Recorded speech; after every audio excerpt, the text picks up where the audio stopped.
Salve, salve galera, muito boa tarde a todos. Sexta-feira, dia 14 de fevereiro de 2025, no Esporte Cultura de hoje, em mais uma noite chuvosa, o Paysandu estreou o técnico Luizinho Lopes, mas não conseguiu sair do zero pela Copa Verde. Já no Remo, o final de semana será de Parazão-Bampará. A gente vai começar apenas a olhar o time do Santa Rosa, a gente vai ver como é que a gente vai jogar.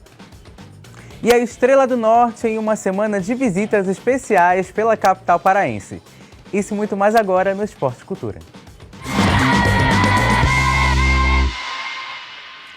Sejam todos muito bem-vindos a mais uma edição do Esporte Cultura. Lembrando, como sempre, participe do programa conosco no nosso número de WhatsApp que está aparecendo aí na tela. Estamos aqui no Esporte Cultura, hoje escalado com Jordana Crumpanzer. Boa tarde, Jordana. Boa tarde, Matheus, Vitória. Um abraço para todo mundo que está em casa e nós viemos gêmeas hoje. É verdade. Exatamente. E com a Vitória Monteiro. Boa tarde, Vitória. Boa tarde, Matheus, Gil e a todos que estão em casa. As gêmeas deram boa tarde e a gente convida vocês a participarem do nosso programa e começamos a falar sobre Copa Verde, porque na estreia do técnico Luizinho Lopes, o Paysandu não conseguiu sair do zero contra o Manaus. Bora conferir na reportagem. A partida entre Paysandu e Manaus contou com a presença de um personagem inusitado, mas longe de ser raro no futebol paraense. A chuva que não deu trégua durante a noite. E talvez ela tenha sido a responsável pela presença discreta da fiel bicolor ao estádio Bampará Curuzu. E com o gramado encharcado, as equipes não conseguiram abrir o placar no primeiro tempo. O Paysandu chegava com mais perigo ao gol adversário, como nessa jogada de Rossi, que parou no travessão. O time visitante tentava nos contra-ataques, acumulando escanteios, que paravam nas mãos do goleiro Matheus Nogueira. Só faltou um pouquinho mais de paciência, caprichar um pouquinho mais, né? A gente sempre fala que a questão do gramado poderia ter ajudado um pouco mais, mas enfim, o que é importante, né, levar de bom desse trabalho é que a gente baixou a linha do adversário, impôs o nosso ritmo, né, mas faltou só um pouquinho para a gente sair com a vitória. Na volta do intervalo, a chuva resolveu ir embora e ajudou a aumentar o ritmo do Papão no jogo. Logo no primeiro minuto, Matheus Vargas tentou nesse voleio. Depois, Nicolas tentou de cabeça, mas sem direção. A grande oportunidade do Paysandu no jogo veio aos 34 minutos com Borazzi. O atacante bicolor finalizou e o goleiro Gustavo foi responsável por deixar zerada a partida de ida das quartas de final da Copa Verde. Em mais uma noite chuvosa na capital paraense, o Papão não conseguiu sair do 0-0, mesmo com a presença discreta da fiel bicolor.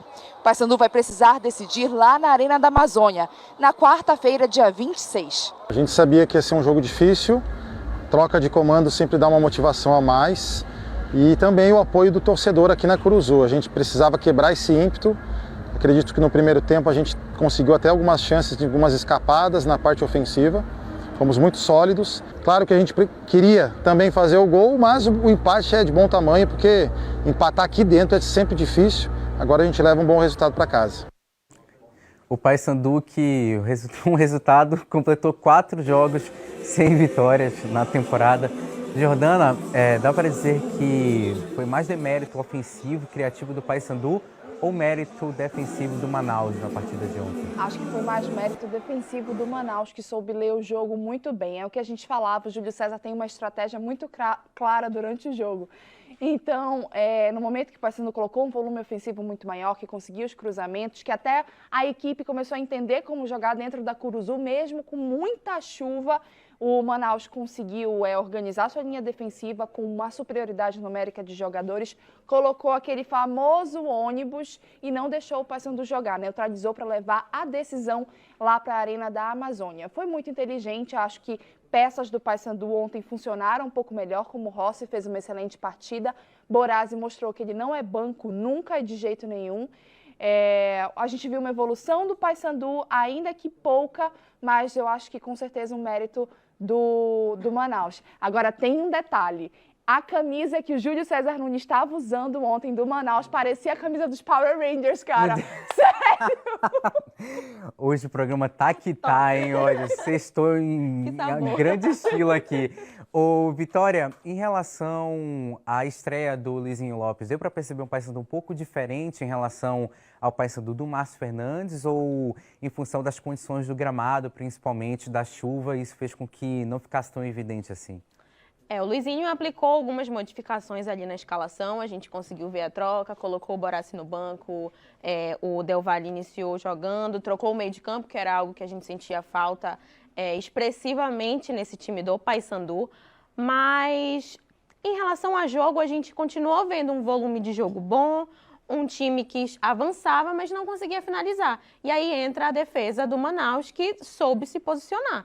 Simples, é uma questão de falta algo diferente nesse time do Paysandu para conseguir surpreender essas equipes, né? Estreia do Luizinho, a gente pôde ver ali um pouquinho que ele conseguiu perceber que faltava algo e trocou depois no segundo tempo, trocou os jogadores. Em relação a Brian e Rossi, funcionou muito bem, a química funcionou com os dois jogadores. E em relação ao gramado, eu estava até conversando com uma amiga que também trabalha no esporte sobre isso. O Hélio dos Anjos trabalhava muito essa parte física com os jogadores para eles estarem preparados a toda a situação, todo o clima e todo o gramado. Talvez esse seja um fator que esteja fazendo falta para o time, a gente não sabe. Lembrando que quem venceu o jogo de volta avança na Copa Verde. Paysandu e Manaus vão enfrentar o vencedor de São Raimundo e Amazonas. E após a partida, o técnico Luizinho Lopes falou sobre o início do trabalho no Paysandu. Bora conferir. O grupo demonstrou vontade, isso é um ponto importante. Eu também disse que não faltou desempenho, não faltou luta, não faltou vontade de vencer. Mas nós não podemos nos contentarmos nunca quando a gente não consegue vencer dentro de casa. Mas o que me deixou otimista com relação à sequência, com relação ao jogo de posição, o jogo posicionado, a distribuição dentro de campo, conhecer a bola, eles estiveram exatamente conforme o pouco treino que nós fizemos. Mas eu vejo muito potencial, nós temos que... Eu falei para os atletas também que a resposta que eles deram no dia a dia de trabalho, o nível de concentração, a entrega que eles tiveram hoje, se nós continuarmos assim, nós temos futuro, nós podemos nos tornarmos uma equipe consistente. Luizinho Lopes, que estreou com a camisa do Paysandu, muito se falou sobre o aproveitamento que ele tinha jogando em casa quando era treinador do Vila Nova. Agora ele vai ter mais 2 jogos em casa com o Paysandu. Vai jogar contra o Independente e enfrentar também o Remo no Campeonato Paraense. Já deu para perceber um Paysandu diferente do ponto de vista ofensivo contra o Manaus, um time um pouco mais agressivo, que conseguiu encontrar mais espaços, ou ainda é um Paysandu nesse aspecto parecido com o do Márcio Fernandes? Eu acho que a gente viu uma evolução, sim, ontem dentro de campo. A Vitória muito bem pontuou, a dobradinha entre o Rossi e o Brian foi muito interessante, mas me incomodou um pouquinho tanta troca na titularidade ontem. Acho que quando você pega uma equipe que ainda não conhece o elenco do Paysandu e o Luizinho Lopes, eles ainda não se conhecem, é muito pouco tempo. E você faz uma troca assim tão grande na titularidade, na escalação, como foi ontem, a equipe pode ter problemas. O primeiro tempo, o Paysandu conseguia chegar pela técnica que seus jogadores têm. Isso é indiscutível. A gente falava que o Rossi ia chegar aqui, o Rossi ia brilhar e ele está fazendo isso.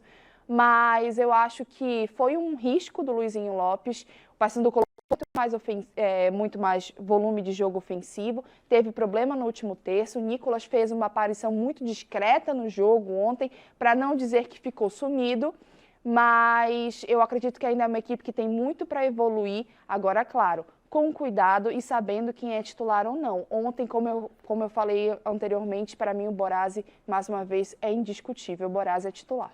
Ainda pela pela rodada de ida das quartas de final da Copa Verde, Brasiliense e Vila Nova ficaram no empate em 1-1 lá no Distrito Federal. O Leonardo abriu o placar para o Vila Nova e o Keinan empatou para o Brasiliense. O segundo jogo entre as equipes será na próxima semana em Goiânia. Vila Nova, atual vice-campeão da Copa Verde, também ficou no empate, Vitória. Para o Vila Nova, que ficou esse gostinho amargo de não chegar a ter o título, né? Inclusive da forma que foi em 2024, para o Paysandu, de uma maneira muito vergonhosa, posso dizer, né? Teve um problema com o elenco, tudo. Você chega... Essa Copa Verde, essa fase, na verdade, com esses empates, está até surpreendendo.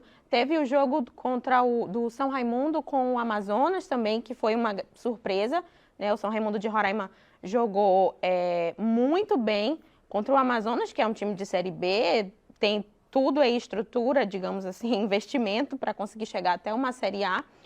E gratas surpresas, vamos ver como vai ser. Vila Nova, que é 3 vezes vice-campeão da Copa Verde. Agora a gente começa a falar do Campeonato Paraense, porque a 6ª rodada começa neste sábado no duelo entre Águia e Caeté, no Zinho Oliveira, em Marabá. E do lado do Águia, o goleiro Axel Lopes falou sobre o duelo em casa após a vitória na última rodada. Bora conferir.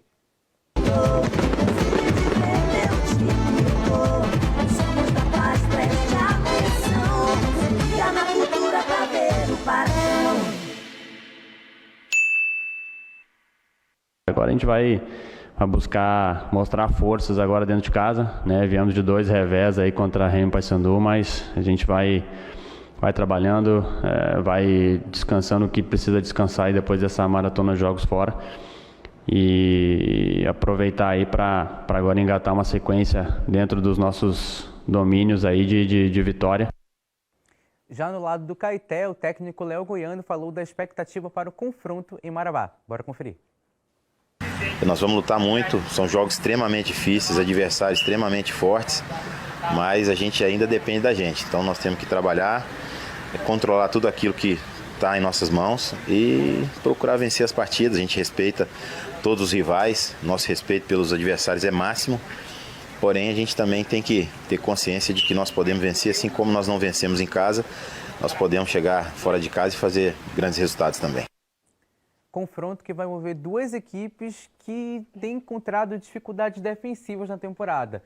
Tanto Caeté quanto Águia não sofreram gols em apenas um jogo em 2025, Jordana.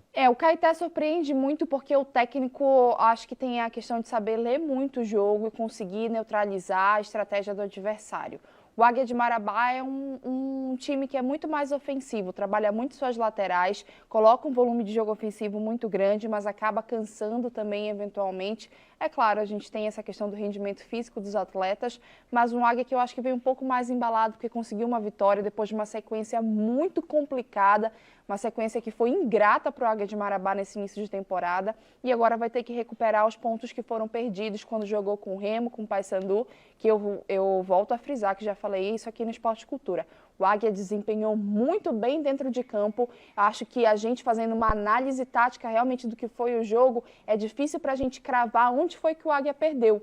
Mas se a gente tiver que cravar, é exatamente isso. É ainda uma adaptação da sua linha defensiva, que a gente lembra que por 2 temporadas existia Betão e Davi Cruz, que eram uma dupla completamente entrosada, e dos lados Bruno Limão e Alan Maia. Hoje não tem mais, só o Bruno Limão resta aí e ainda passa por uma adaptação.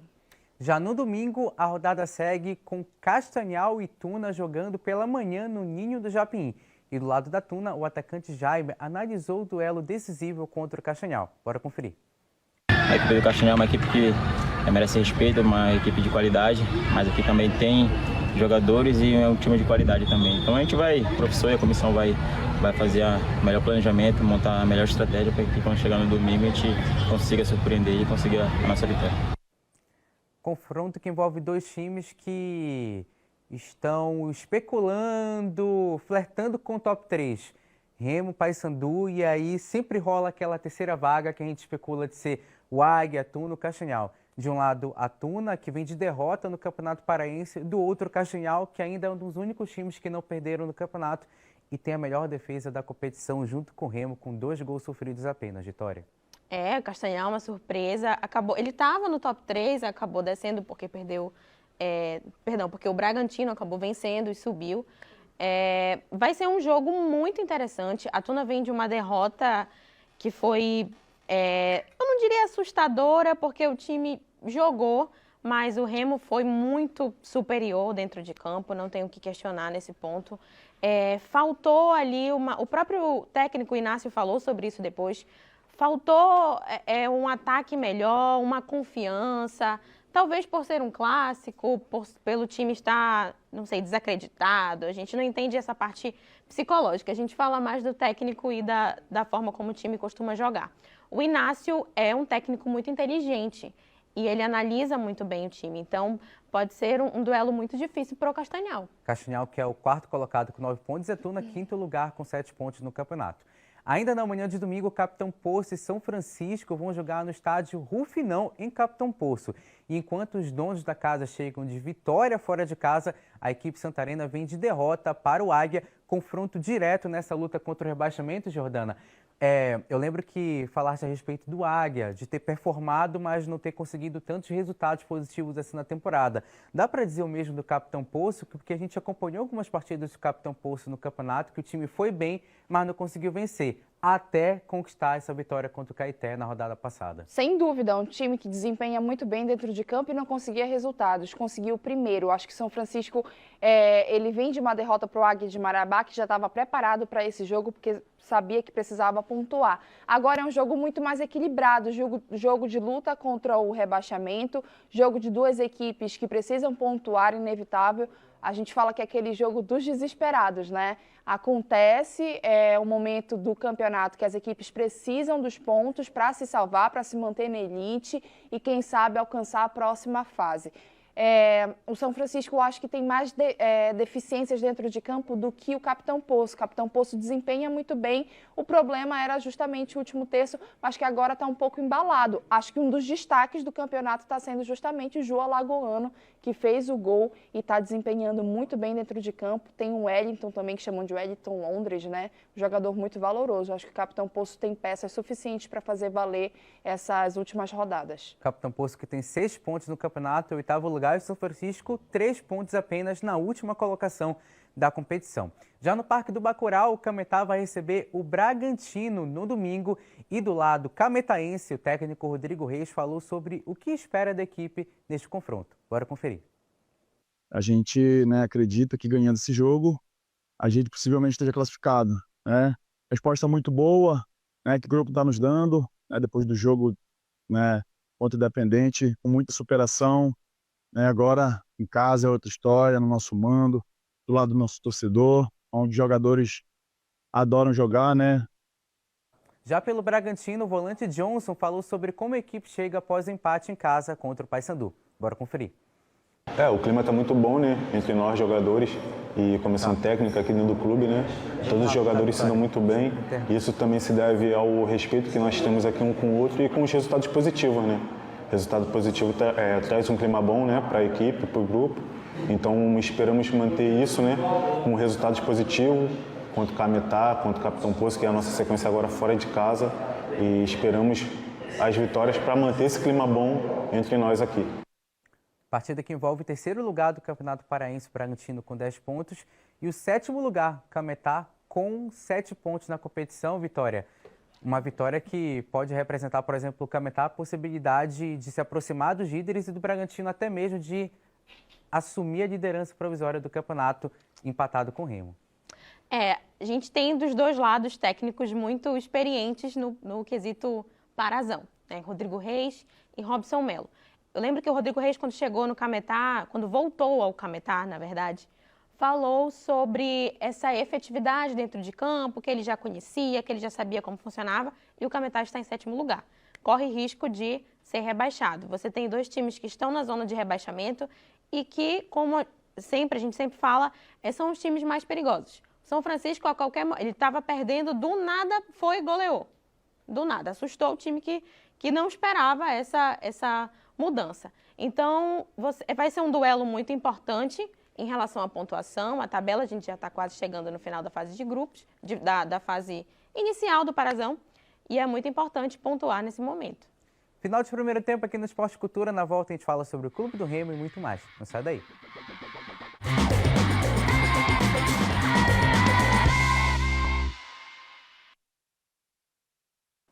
Estamos de volta com o Esporte Cultura e a gente abre o segundo bloco falando sobre o Remo, que no domingo vai encarar o Santa Rosa, querendo seguir tranquilo na liderança do Campeonato Paraense 2025 e com o zagueiro buscando a readaptação ao futebol brasileiro. Bora conferir na reportagem.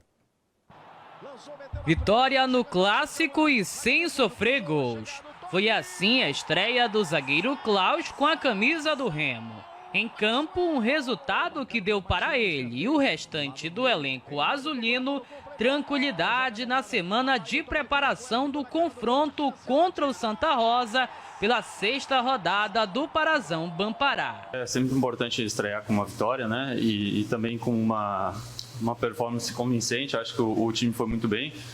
Defensivamente a gente conseguiu sabe, bastante compacto e fazer um bom jogo. E, claro, vencendo com um placar mais elástico também dá um pouquinho mais de tranquilidade para a gente poder trabalhar durante essa semana com mais tranquilidade e foco na continuidade do campeonato. Após vir de uma maratona de jogos do Campeonato Paraense e da Copa Verde, o Remo teve enfim uma semana reservada para treinos e descanso, algo que não acontecia desde o final de janeiro. E esse período foi bem aproveitado para o zagueiro recém-chegado entender o modelo de jogo do técnico Rodrigo Santana. Uma semana cheia é bom para a gente trabalhar, colocar todas as ideias do Rodrigo em prática.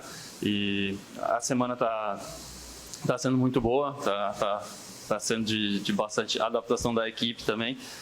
Agora a gente vai começar apenas a olhar o time do Santa Rosa, a gente vai ver como é que a gente vai jogar. Até agora foi uma semana mais de trabalhos físicos, então daqui para frente vamos focar para fazer um grande jogo no domingo. E por falar em estratégia, o técnico azulino costuma utilizar o sistema com 3 zagueiros, modelo que Klaus já jogou nos tempos e que esteve no futebol da Bélgica. Mas o momento ainda é de readaptação ao sistema tático. Já era um sistema que eu jogava lá na Bélgica, com 3 zagueiros, então